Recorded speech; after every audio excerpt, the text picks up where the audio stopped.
রামায় রামচন্দ্রায় রামভদ্রায় বিদুষে রঘুনাথায় নাথায় সীতাপতয়ে নমো নমো। জয় নিতাই গৌর হরিবল। আমি অনন্তকোটি সাধুগুরু বৈষ্ণবের শ্রীপাদ পদ্মে প্রণাম জানিয়ে ভক্তিকথা চ্যানেলে রামায়ণ গান আস্বাদন করছি। দেখুন, গতকাল যেখান থেকে ছেড়েছি আজকে ঠিক সেখান থেকেই শুরু করব। হ্যাঁ, বিষয় হচ্ছে অশ্বমেধ যজ্ঞ। এই অশ্বমেধ যজ্ঞ কাকে বলে? অশ্বটাকে না, আমার এই মন হচ্ছে অশ্ব। এই মনরূপ অশ্বকে কেন অশ্বমেধ যজ্ঞ করছে শ্রীরামচন্দ্র? না, কামরূপ রাবণ ভক্তিরূপী সীতাদেবীকে হরণ করেছিলেন দক্ষিণে। এইবার শ্রীরামচন্দ্র কি করছে? মনরূপ অশ্বকে ভক্তিরূপী সীতাদেবী শ্রীপাদ পদ্মে অর্পণ করে দিচ্ছেন। হ্যাঁ, আমাদেরও ঠিক তাই।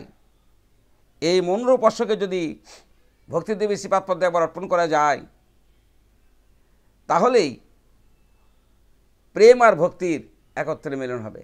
প্রেমরূপ রাম আর ভক্তিরূপী সীতাদেবী এদের একত্রে মিলন হবে। যতক্ষণ অর্পণ না হচ্ছে এতক্ষণ মিলন হবে না। তাই দেখুন, এবার যজ্ঞকুণ্ড নির্মাণ করার পর রাম রঘুমুনি আমার বৈশ্বস্য ঠাকুরকে প্রণাম করে বললেন, প্রভু, আমার তো যজ্ঞকুণ্ড নির্মাণ করা হয়ে গেছে, এখন কি করব? বলুন, এখন কি করব? কুলপুরোহিত বৈশ্বস্য ঠাকুর বলল, হে রাম, তুমি এক কাজ করো, এবার ইন্দ্রালয়ে ইন্দ্র বাসবের কাছ থেকে পঞ্চম কল্যাণী অশ্ব নিয়ে আসতে হবে। বলে, প্রভু, অশ্ব নিয়ে আসা হয়ে গেছে, আমার প্রাণের লক্ষণ সে ওই ইন্দ্র বাসবের কাছ থেকে পঞ্চম কল্যাণী অশ্ব নিয়ে এসেছে। বাহ, খুব ভালো করেছে। হে রামচন্দ্র, নিয়ে এসো, সেই অশ্বকে সাজিয়ে গুজিয়ে তৈরি করে আমার কাছে নিয়ে এসো। ওই পঞ্চম কল্যাণী অশ্বকে সাজিয়ে গুজিয়ে যখন নিয়ে গেল, বৈশ্বস্য ঠাকুর বলল, হে রামচন্দ্র, এই অশ্বের ভালে এখন জয়পত্র লিখতে হবে। শ্রীরামচন্দ্র বললেন, প্রভু, কি জয়পত্র লিখতে হবে? বলে, আমি বলছি। পুরোহিত বলছে, আমি বলছি, তুমি লিখো। বলে, ঠিক আছে, বলুন। এবার পুরোহিত ঠাকুর বলছে, ঠিক আছে রাম, তুমি লিখো, আমি বলছি। ধিক ধিক পৃথিবীর যত রাজগণ, শ্রীরামচন্দ্রের যজ্ঞ অশ্ব করিবে বন্ধন, তার সঙ্গে যুদ্ধ দিব আমি নারায়ণ। সতীর পুত্র যে এই যজ্ঞাশ্ব বাঁধিবে, সে গায়ে বল থাকতে যে বা অশ্ব ছেড়ে দিবে, মা তার সুকরিণী বাপ গাধা হবে। রাম রঘুমণি বলল, প্রভু, এইভাবে পত্র লিখলে কি আর অশ্ব ফিরে আসবে? এইভাবে যদি পত্র লেখা হয় তাহলে অশ্ব কি ফিরে আসবে? বৈশ্বস্য ঠাকুর বললেন, হে রামচন্দ্র, দিগ্বিজয়ী করতে হবে, পরীক্ষা করে দেখতে হবে যে তোমাদের মতো বড় বীর এই বিশ্বজগতে আছে কিনা। সেই জন্য এই অশ্ব দিয়ে দিগ্বিজয়ী করে নিয়ে আসতে হবে, তবেই যজ্ঞ শুরু হবে। শ্রীরামচন্দ্র বললেন, প্রভু, তাহলে এই অশ্ব রক্ষা করবে কে? বলে, কেন? তোমার প্রাণের শত্রুঘ্ন, তাকে পাঠিয়ে দাও এই অশ্ব রক্ষা করার জন্য। হ্যাঁ, 4 লক্ষ সৈন্য নিয়ে শত্রুঘ্ন গমন করুক। সঙ্গে সঙ্গে শত্রুঘ্নকে ডেকে বলল, ভাই যাও, তুমি 4 লক্ষ সেনা নিয়ে এই অশ্বের পশ্চাতে পশ্চাতে গমন করো, যেখান থেকে হোক চারিদিকে দিগ্বিজয়ী করে এই অশ্ব ফিরে এলে তবেই অশ্বমুণ্ডী যজ্ঞের আহুতি প্রদান করা হবে। এবার সমস্ত সৈন্যগণ একত্রিত হয়ে বললেন, প্রভু, আমরা সবাই যাব। হ্যাঁ, আমরা 4 লক্ষ সৈন্য থাকতে কোনো চিন্তা নেই, অশ্ব যেখান থেকে হোক, যেখানে যাক, আমরা যত বিপদ হোক সেই বিপদ থেকে রক্ষা করে অশ্ব আমরা নিয়ে আসবো। কেননা আমরা যাব এবার জয়গুণগান কীর্তন করতে করতে, খালি হাতে তোমরা যাব না, জয়গুণগান কীর্তন করতে করতে আমরা অশ্বের পিছনে রওনা হব। শ্রীরামচন্দ্রের চরণে প্রণাম করে সৈন্যগণ বলে উঠল, ও ঘোর সমন দূরে যাবে হে, দয়াল রাম নামের গুণে। ও ঘোর সমন দূরে যাবে হে, দয়াল রাম নামের গুণে। এর দয়াল রাম রঘুমনির গুণে সমস্ত ঘোর সমস্ত বিপদ দূরে যাবে। কেননা সমন দমন রাবণ রাজা, রাবণ দমন রাম, আর সমনে ভুবনে না হয় গমন, যে লয় রামের নাম। হ্যাঁ, সমন দমন রাবণ রাজা, রাবণ দমন রাম, আর সমন ভুবনে না হয় গমন, যে লয় রামের নাম। ও ঘোর সমন দূরে যাবে হে, দয়াল রাম নামের গুণে। সমন দমন রাবণ রাজা, রাবণ দমন রাম, সমন ভুবনে না হবে গমন, যে লয় রামের নাম। হ্যাঁ, সেই নাম করতে করতে আমরা যাব। এত বলি শত্রুঘ্ন গমন করিল, 4 লক্ষ সৈন্য তাহার পশ্চাতে চলিল। 4 লক্ষ সৈন্য নিয়ে শত্রুঘ্ন রওনা হয়ে গেলেন। পূর্ব দেশে গেল ঘোড়া বহু দূর পথ, ও ঘোর সমন দূরে। আর পূর্ব দেশে গেল ঘোড়া বহু দূর পথ, কত নদ নদী এড়াইল ছাড়িল পর্বত। আর পূর্ব দেশের রাজা আছে পর্বত, তার নাম ধরি। পূর্ব দেশের একটা রাজা, তার নাম হচ্ছে পর্বতরাজ। হ্যাঁ,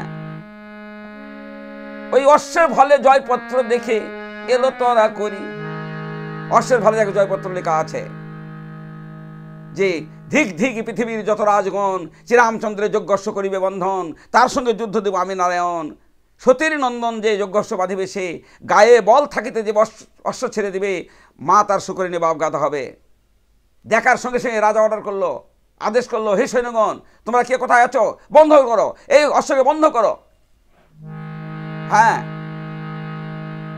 এই অশ্বকে এখনই ধরো। অশ্ব ধরো, অশ্ব ধরো, পড়ে গেল সারা। সঙ্গে সঙ্গে অশ্ব বাঁধিলেন তারা। এই অশ্ব ধরো বলতে বলতে অশ্বটাকে বন্ধন করলেন। যখনই অশ্ব বন্ধন করেছে, শত্রুঘ্ন সৈন্যসহ সেই রাজার সামনে গিয়ে দাঁড়ালো। হে রাজন, এই অশ্বকে বেঁধেছে? পর্বতরাজ বলল, কেন? আমি বেঁধে রেখেছি। জয়পত্র লেখা তখনই বলে, হ্যাঁ দেখেছি, দেখেই তো বেঁধেছি। বলে, শোনো, অশ্ব ছেড়ে দাও, অশ্ব ছেড়ে দাও, আমরা অশ্ব নিয়ে যাই। পর্বতরাজ বলল, না, যেভাবে তোমরা জয়পত্র লিখে দিয়েছ, বিনা যুদ্ধে এই অশ্ব আমরা কিছুতেই ছেড়ে দেব না। এত বলি দুই দলে হলো গালাগালি, গালাগালি মহাযুদ্ধ দুহে মহাবলী। হ্যাঁ, এত বলি দুজনে হলো গালাগালি, এত বলি দুজনে হলো গালাগালি, আর গালাগালি মহাযুদ্ধ দুহে মহাবলী। যুদ্ধ লেগে গেল। আর অমর্থ সমর্থ বান বান কর্ণ রেখা, চোখো চোখো বান মারিছে যার যত শিক্ষা। আর রাম সম শত্রুঘ্ন বীর অবতার, আর শত্রুঘ্নের বামেতে রাজার চমৎকার। হ্যাঁ, রাম সম শত্রুঘ্ন বীর অবতার, ওই শত্রুঘ্নের বানেতে রাজারও চমৎকার। মহাবীর শত্রুঘ্ন বানের জানে সন্ধি, আর হাতে গলে সে রাজারে করিলেন বন্দি। রাম সম শত্রুঘ্ন বীর অবতার, আর শত্রুঘ্নের বানেতে রাজার আগে চমৎকার। মহাবীর শত্রুঘ্ন বানের জানে সন্ধি, হাতে গলে সে রাজারে করিলেন বন্দি। বেঁধে ফেলে দিল। হ্যাঁ, বেঁধে কি করলো? আরেকটা বানের দ্বারা, হ্যাঁ, বান্ধিয়ে পাঠালো তারে বীর হনু, আর বান্ধিয়া পাঠালো তারে বীর শত্রুঘ্ন।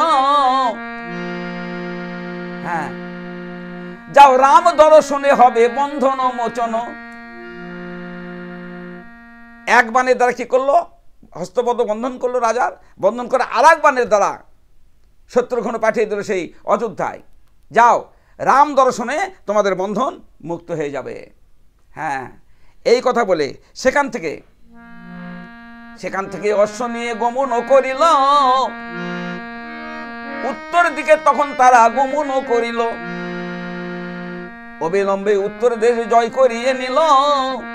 সেখান থেকে অশ্ব তখন পশ্চিম দেশে গেল, আর অবিলম্বে পশ্চিম দেশে জয় করিয়ে নিল। আর শত্রু কোন সৈন্যকে ডেকে বলিতে লাগিল, এবার উত্তর দেশ, পূর্ব দেশ, পশ্চিম দেশ জয় করে শত্রুঘ্ন সৈন্যদের বলল, হে সৈন্যগণ, শোনো, আমরা দক্ষিণ দেশে যাব না। কেন? দক্ষিণ দেশে বীর সৈন্য, কোনো বীর টিম নেই, অযথা ওখানে যাওয়ার দরকার নেই। চলো আমরা বরং অযোধ্যায় ফিরে যাই, ফিরে গিয়ে দাদাকে বলবো যে আমরা চারিদিকে জয় করে এসেছি। হ্যাঁ চলো। এত বলি শত্রুঘ্ন গমন করিল, সৈন্য সহ অযোধ্যাতে আসিয়ে দাঁড়ালো। অশ্ব এলো পরে গেল সারা। এবার অশ্ব ফিরে এসেছে, সবাই বলা বলি করতে লাগলো। শ্রীরামচন্দ্রের কর্ণে গেল যে দিগ্বিজয় করে অশ্ব নিয়ে শত্রুঘ্ন ফিরে এসেছে। এবার কিছু দূর থাকতে, অযোধ্যার কিছু দূর ফাঁকেই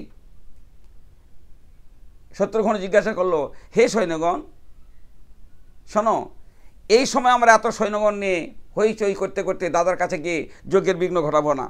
অতএব আমরা এখানেই অবস্থান করব, যখন অশ্বের প্রয়োজন হবে তখন আমরা অশ্ব নিয়ে গিয়ে দাদাকে দিব।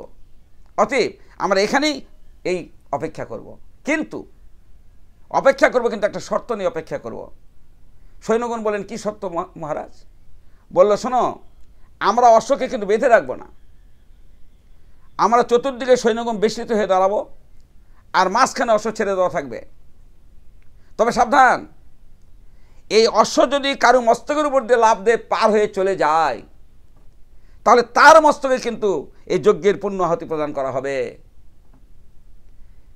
একজন সৈন্য বলে উঠল, যদি আপনার মস্তকের উপর দিয়ে যায়? হ্যাঁ, বলল, একজন সৈন্য বলছে যে যদি আপনার মস্তকের উপর দিয়ে পার হয়ে যায়। বলে, কেন? বিচার রাজার জন্য, প্রজার জন্য একই বিচার।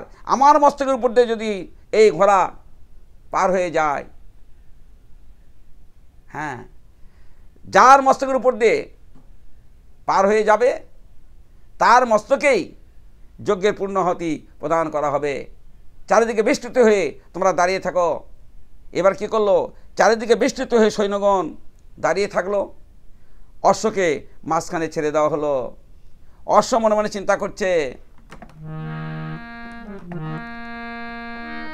হায় রে, একে তো পশুকুলে জন্ম আমার, কিছুক্ষণের মধ্যে তো আমার মুন্ডে যজ্ঞের পূর্ণ আহুতি প্রদান হবে। হে গোবিন্দ, এই প্রাণ যাবার পূর্বে সেই দক্ষিণে মহামণি বাল্মীকির তপমণি মা সীতা দেবী আছে, তাকে দর্শন করার পর এই প্রাণ যদি আমার চলে যেত, তবে আমার পশু জনম ধন্য হতো,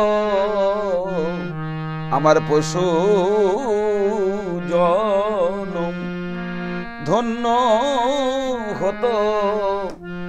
এই প্রাণ যাবার পূর্বে মাকে যদি একবার দর্শন করে মরতে পারতাম, তাহলে যুগল দর্শন করার পর মৃত্যু হলে অন্তত আমার পশু জন্ম ধন্য হতো।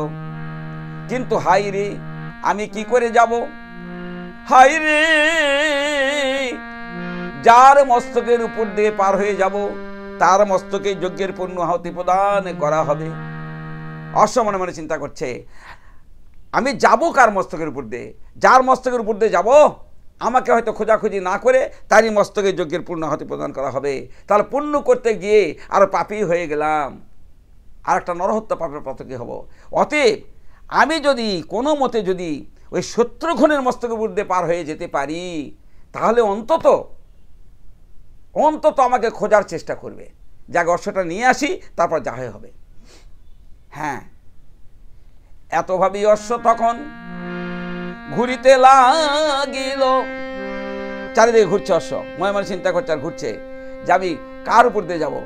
আমি যদি শত্রুঘ্নের মস্তক উপর দিয়ে পার হয়ে যেতে পারি, তাহলে অন্তত এরা খোঁজাখুঁজি করবে। আর খোঁজাখুঁজি করতে গেলেই মায়ের সঙ্গে দেখা হয়ে যাবে। হ্যাঁ,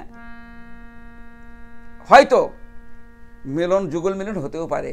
তাই অশ্ব কি করছে, এতভাবেই অশ্ব তখন ঘুরিতে লাগিল, আর শত্রুঘ্নের মস্তকের উপর দিয়ে পার হয়ে দক্ষিণ দিকে গেল। অশ্ব ঘুরতে ঘুরতে ঘুরতে ঘুরতে শত্রুঘ্নের মস্তকের উপর দিয়ে লাফ দিয়ে পার হয়ে দক্ষিণ দিকে গমন করলো। যখনই দক্ষিণ দিকে গমন করলো, সবাই বলল, মহারাজ কার মস্তকের উপর দিয়ে ওই অশ্ব গেল? অশ্ব কার মস্তকের উপর দিয়ে গেল? হে সৈন্যগণ, শত্রুঘ্ন বলে, সৈন্যগণ তোমরা বলো কার মস্তকের উপর দিয়ে অশ্ব গেল? বলো আপনার মস্তকের উপর দিয়ে গিয়েছে, আমরা সবাই দেখেছি। শত্রুঘ্ন বলল, ঠিক আছে সৈন্যগণ, আমার মস্তকেই যজ্ঞের পূর্ণাহুতি প্রদান করা হবে। তবে চলো আমরা অন্তত অশ্বটা খুঁজে আসি, দেখি অশ্ব গেল কোথায়। হ্যাঁ চলো। এই কথা বলে সৈন্যদেরকে নিয়ে এবার শত্রুঘ্ন আবার দক্ষিণ দেশে রওনা হলেন।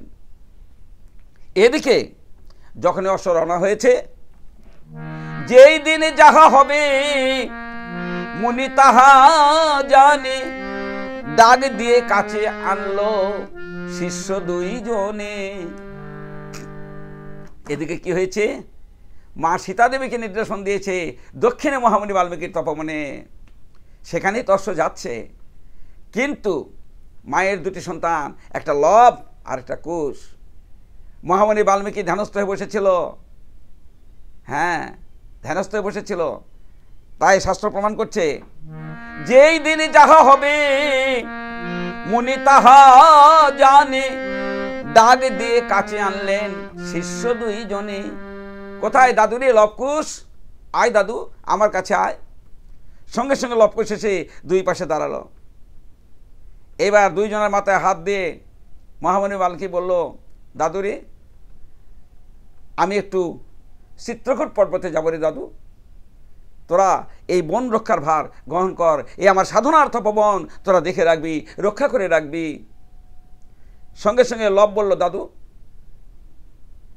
তুমি কোথায় যাবে ভগবান আরাধনা করার জন্য? বলে, দাদুরে সে তোরা বুঝবি না, ওই চিত্রকূট পর্বতে যাব। কুশ বলছে, দাদু ভগবান কি? বলে, দাদুরে তোরা ওগুলি বুঝবি না, আর একটু বড় হ তাহলে বুঝতে পারবি। এইবার লব বলছে, দাদু বন আমরা কি করে রক্ষা করব? আমাদের তো কোনো যুদ্ধ শেখাওনি দাদু, কোনো বান তো আমরা জানি না। হ্যাঁ, কি করে আমরা এই বন রক্ষা করব? মহামুনি বাল্মীকি বলল, লব আয় দাদু, আমি তোদের দু ভাইকে 5টি করে বান শিক্ষা দিব। এই 5টি বানের দ্বারা তোমরা সারা জগৎ জয় করতে পারবে। হ্যাঁ, এত বলি মহামুনি বাল্মীকি কোন কর্ম করিল, দুই ভাইয়ে 5টি করে বান শিক্ষা যে দিল। দুই ভাইকে 5টি করে বান শিক্ষা দিল। হ্যাঁ, যেই বান তোদের তুন থেকে ফুরাবে না, অক্ষয় তুন হয়ে যাবে, যতই বের করবি ততই হবে। এই 5টা বান তোদের কোনোদিন ফুরাবে না। হ্যাঁ, এবার লব বলছে, দাদু আমরা বন পাহারার দায়িত্ব নিতে পারি, তবে একটা শর্ত আছে। মহামুনি বাল্মীকি বলল, দাদুরে বল দাদু কি সত্য আছে বল। বলে, দাদু আমরা বন পাহারার দায়িত্ব নিতে পারি, কিন্তু আমাদের দু ভাইয়ের জন্য যদি দুটি দুটি করে 4টি ভগবান এনে দিতে পারো, তাহলে আমরা এই বন রক্ষার দায়িত্ব নিতে পারি। যেই বলেছে সঙ্গে সঙ্গে মহামুনি বাল্মীকি লবকে বুকের মধ্যে জড়িয়ে ধরে কেঁদে কেঁদে বলছে, দাদুরে তুই হলি ব্রহ্মের সন্তান, তোর মুখের বাক্য কোনোদিন মিথ্যা হবে না রে দাদু। দাদুরে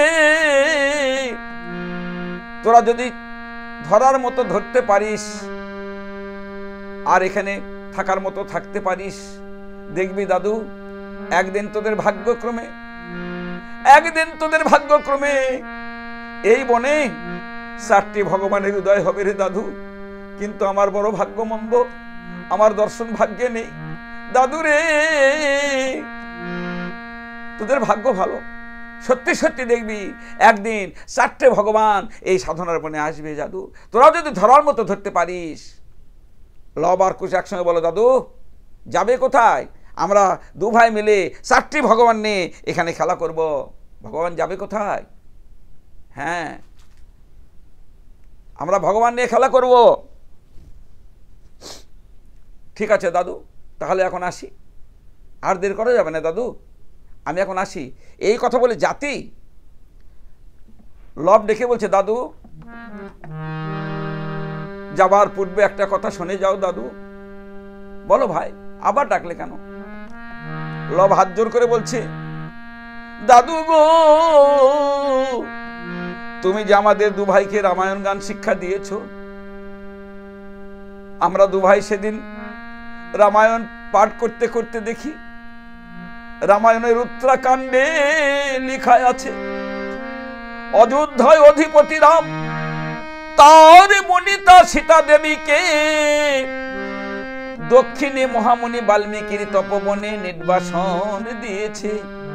হ্যাঁ দাদু, সেই দিন আমরা দু ভাই রামায়ণ পাঠ করতে করতে দেখি রামায়ণে লেখা আছে উত্তরাকাণ্ডে, অযোধ্যা অধিপতি রাম তার বনিতা সীতা দেবীকে দক্ষিণে মহামুনি বাল্মীকির তপবনে নির্বাসন দিয়েছে। দাদু বলো বলো বলো দাদু, শেষী শেষী তাকি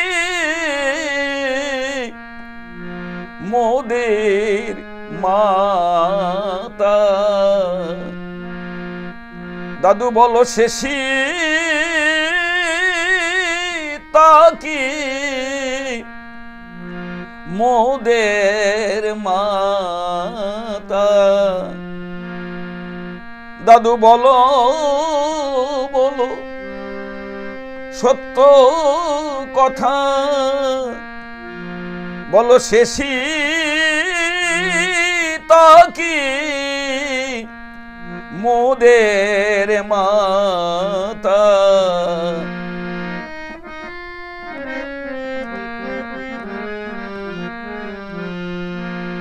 দাদু বলো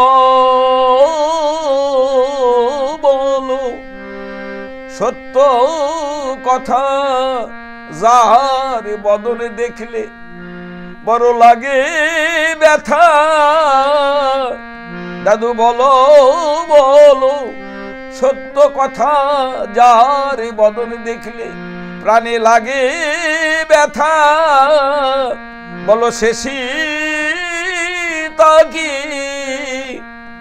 মোদের মাতা।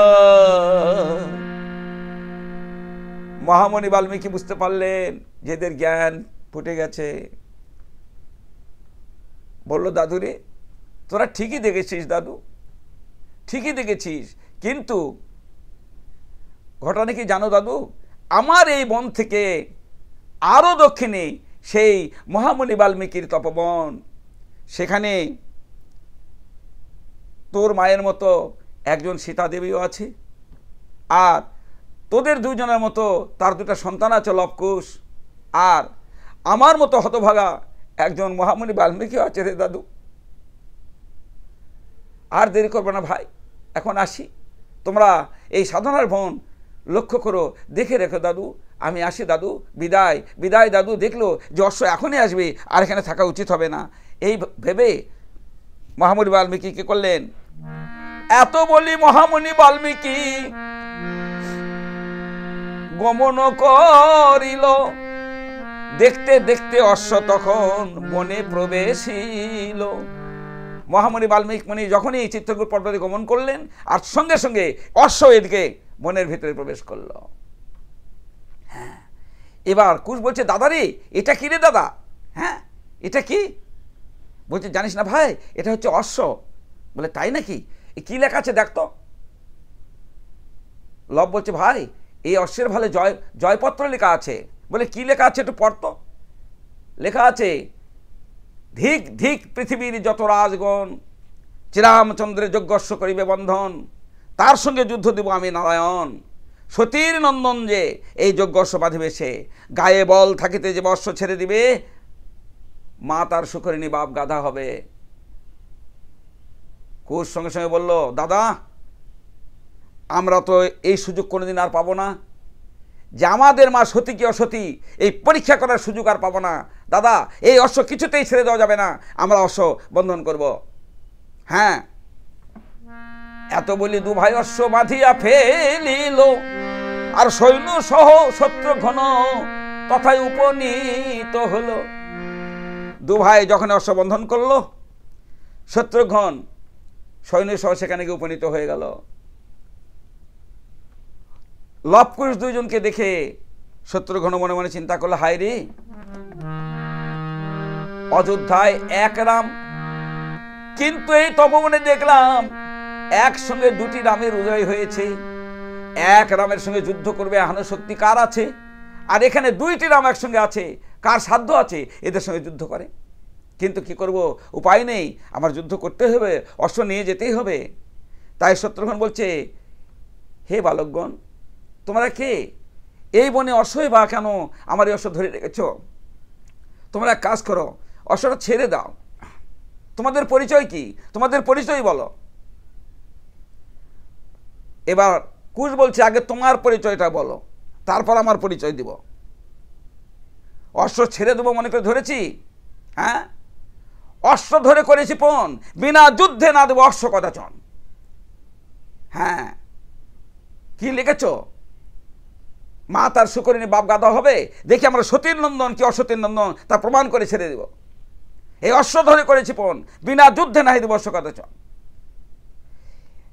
বলছে আমার পরিচয়? বলে আগে তোমার পরিচয় দাও। বলে আমার পরিচয় হচ্ছে, আমি অযোধ্যা অধিপতি মহারাজ দশরথের সন্তান, আমরা চার ভাই, রাম, লক্ষ্মণ, ভরত, শত্রুঘ্ন। তোমরা তো নাম শুনেছ হয়তো, আমার নাম শত্রুঘ্ন, আমি মহাবীর শত্রুঘ্ন। আমি দুর্বৃত্ত লবণ দত্তকে বধ করেছি। যেই বলেছে দুর্বৃত্ত লবণ দত্তকে বধ করেছি, কুশ হাসতে হাসতে বলছে, দাদা রে, এ তো কিছুই না। হ্যাঁ, ওই লবণ বধ করেছে, লবণে জল দিলে তো বধ হয়ে যায়। হ্যাঁ, ওটা আবার যুদ্ধ করেছে নাকি? ঠিক আছে, পরীক্ষা করে দেখা যাক কে কার সঙ্গে পারে।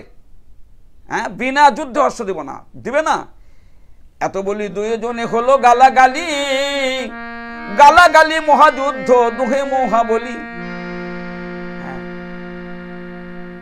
গালাগালি মহাযুদ্ধ দুহে মহাবলী।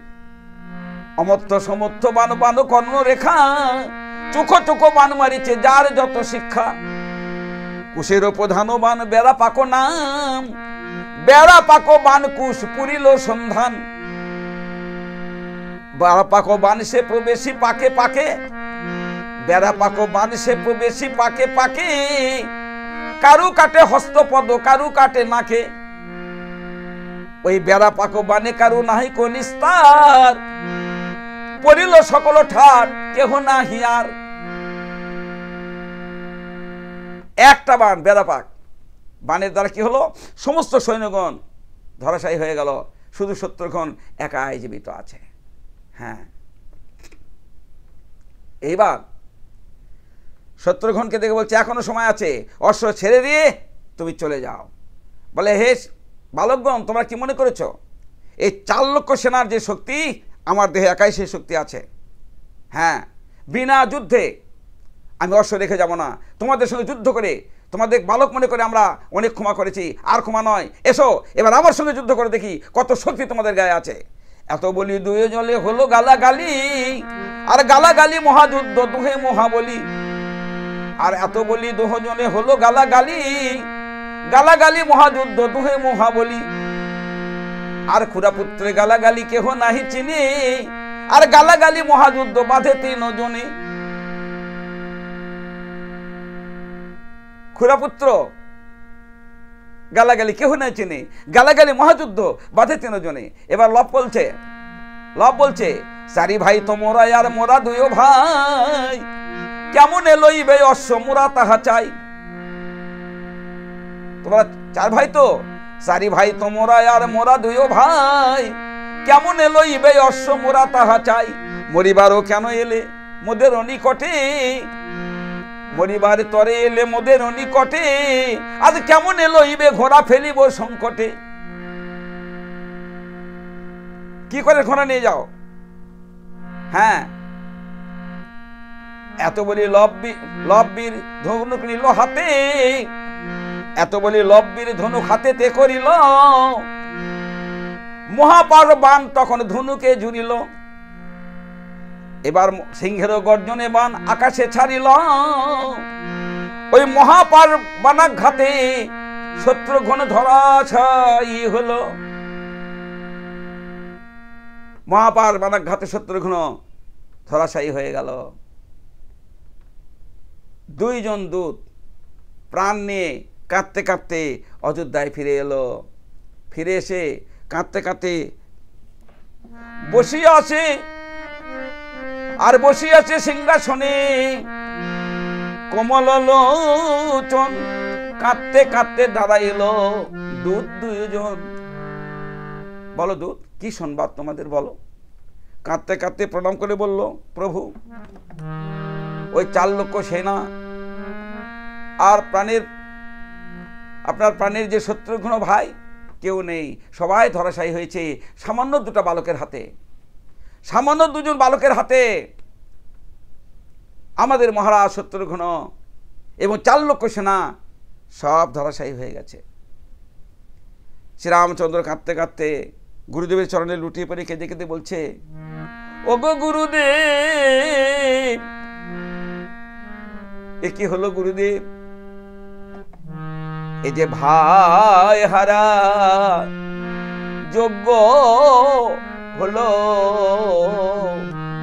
আমার ভাই হারা। হে গুরুদেব, ওগো গুরুদেব, এ যজ্ঞ আমি করব না গুরুদেব, আমি ভাইকে হারালাম। মহামণি বৈশিষ্ট্য বললেন, হে রামচন্দ্র, তোমার আরো 2 ভাই আছে, সেই 2 ভাইকে পাঠিয়ে দাও। সঙ্গে সঙ্গে লক্ষণ আর ভরত এসে দাঁড়িয়ে বলছে, দাদা, আমরা জীবিত আছি, আমাদেরকে কৃপা করে বিদায় দাও। দেখি ওই সামান্য 2টা বালকের গায়ে কত শক্তি আছে। যেভাবে হোক আমরা গিয়ে ওখান থেকে অশ্ব উদ্ধার করে নিয়ে আসবো, তারপর যজ্ঞ সম্পন্ন হবে। আমরা দেখব ওই 2 বালকের গায়ে কত শক্তি আছে। আমরা 4 লক্ষ করে 8 লক্ষ সৈন্য নিয়ে যাব যুদ্ধে। দাদা, অনুমতি প্রদান করো, দাদা, অনুমতি প্রদান করো। এবার শ্রীরামচন্দ্র বলল, ভাই, আমার আর ভাষা নেই ভাই, তোমাদের যেটা ভালো হয় তাই করো ভাই। আমি ভাই হারা হয়ে গেছি, আমি আর কিচ্ছু বলতে পারবো না। মহামণি বৈশিষ্ট্য বলল, হে রামচন্দ্র, তুমি অবশ্যই, তুমি যে রাজ্যের রাজা, তুমি আদেশ করো, ওরা অবশ্যই যাক। ক্ষত্রিয় ধর্ম যুদ্ধ করতে করতে প্রাণত্যাগ করা, পরাজিত হবে কেন? সামান্য 2টা শিশুর গায়ে কত শক্তি আছে। এবার 8 লক্ষ সেনা নিয়ে আগমন করছে, নির্বিঘ্নে অস্ত্র ঘুরে নিয়ে আসবে। এবার শ্রীরামচন্দ্র বলল, ভাই তথাস্তু, তাহলে তোমরা 2 ভাই 8 লক্ষ সেনা নিয়ে গিয়ে অস্ত্র উদ্ধার করে নিয়ে এসো। তথাস্তু দাদা। এই কথা বলে লক্ষণ এবং ভরত শ্রীরামচন্দ্রের চরণে প্রণাম করল, যুদ্ধে যাবার জন্য প্রস্তুত হয়ে। সুধী শ্রোতামণ্ডলী, আজকের মতো এখানে বিশ্রাম রাখছি। আগামীকাল আবার এখান থেকেই শুরু করব। অতএব ভাষাভাস, রসভাস যা কিছু হয়েছে আপনারা নিজ গুণে ক্ষমা করবেন।